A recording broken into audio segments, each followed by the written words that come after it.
into that controversial Section 134, because on this program, I've had to speak with a former NBA president, Olisa Agbakoba, who 2 or 3 months ago raised this matter and said it's going to be a problem and it's likely to cause a lot of chaos in our election because, according to him, it's not clearly stated whether or not FCT, as the Constitution, captured it. But let me ask you, what he said, part of what he said, and part of what the opposition has said is that when you tell people to go to court, it then means something, that you steal something from them, and you are asking them to go through a process in which you are predetermined or you have your way around that process. So just hang on. That is one of the interpretations of go to court coming from your camp. Just hang on a minute. If I don't say go to court, what will I say? It's a rhetorical question I'm asking you. If I don't say go to court, what would I say as a winner? But does it also mean that will I say come, let's fight? Does it mean that you predetermine the process? No, not predetermined. I'm only asking you a rhetorical question that answers your question. If I don't say go to court, what it means, if I don't actually use that word, that sentence, is that avail yourself of the procedure of the machinery for addressing your grievance as provided for by law.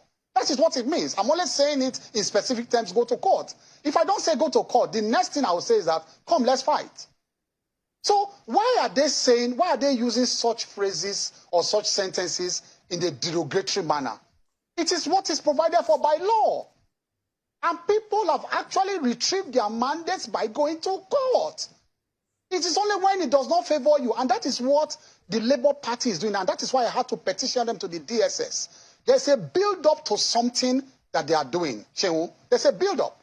The build-up they are doing is to rile the people up, pump them up, and then turn them against the judiciary, that if your judgment does not go in a particular way, and that is why he came here yesterday to say the Constitution comes interpreted. What does that mean? He's telling the judiciary that this thing, I have interpreted it, the people of Nigeria have interpreted it, and if you say anything different, they will come after you. So I need to make this point. Yeah. I need to make this point. That is where they are going. And so they are setting up a scene for rebellion. And they are setting up a scene to blackmail the judiciary. And that is why if you go online now, I have alerted the DSS that they have camped some boys in one popular hotel in Abuja. And I will give that information to the DSS, where they have told them every morning to be pumping out,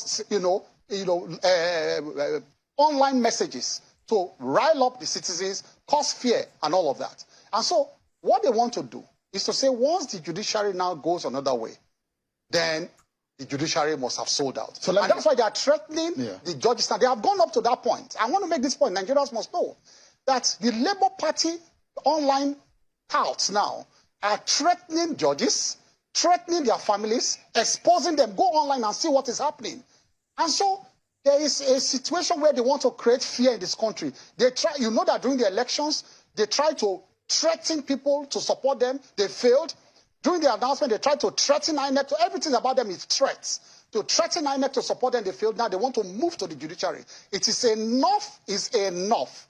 Shehu, we are ready. Let me tell you this.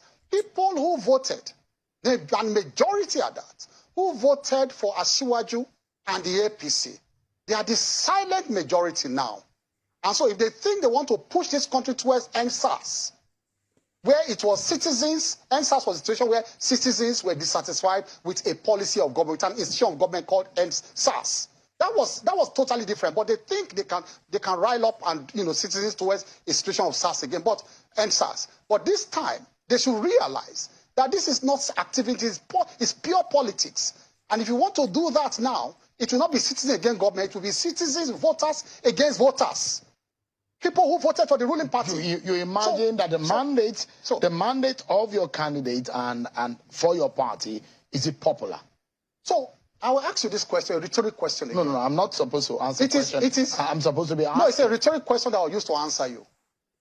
That Peter Obi, with the kind of message he preached, did he expect, in all honesty, a man who came third or say in the confessed, did he expect, in all honesty, to win in areas where that message did not go down well with people. He was telling the churches, take back your country. Take back your country from where? Now, look at the heat map of the votes. Look at the Nigerian map. Pick it up and look at the heat map of his votes. He succeeded in those areas where his messages sank in about Christians, take back your country. He forayed into the middle belt where Christians are predominant and ended there. He could not go further than that place. Look at the heat map. And so the heat map exactly reflected the kind of message he preached to people. So within the ambit of the law, I'll tell you this. Within the ambit of the law, if someone is hurt by a process and he lost out in the process and he thinks that that loss was illegitimate, he was edged out illegitimately within the ambit of the law, does he not have the right under the law and the independence of mind to be able to speak out? Oh, there. But you don't say you don't recognize a legitimate government. That is treasonable felony.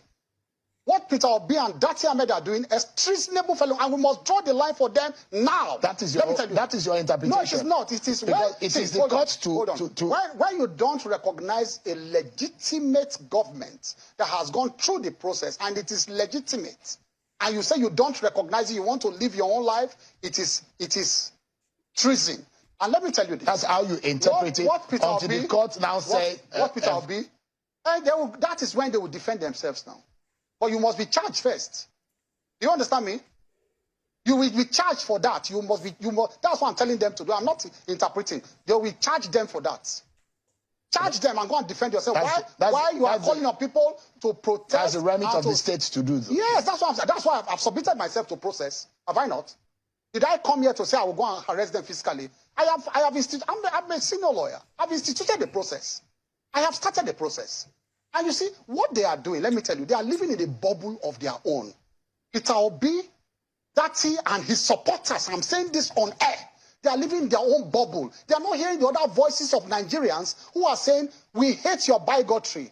We are not buying your message of Christian votes. We are not buying your tribalism. They are not hearing those voices. There are voices in this country. So, no, hold on. There are voices in this country saying we don't like those messages. But they are not hearing those voices. They are living in a bubble of their own. And they will hear those voices very soon if they continue with this nonsense they are doing. Right. As from now on, it's going to be propaganda against propaganda. Word for word, we will meet them everywhere because Asiwaju has a mandate he will defend. And we're prepared to defend that mandate. And you politicians are not afraid of burning this country with the manner in which you have described it? Let me tell you this. Let me tell you why.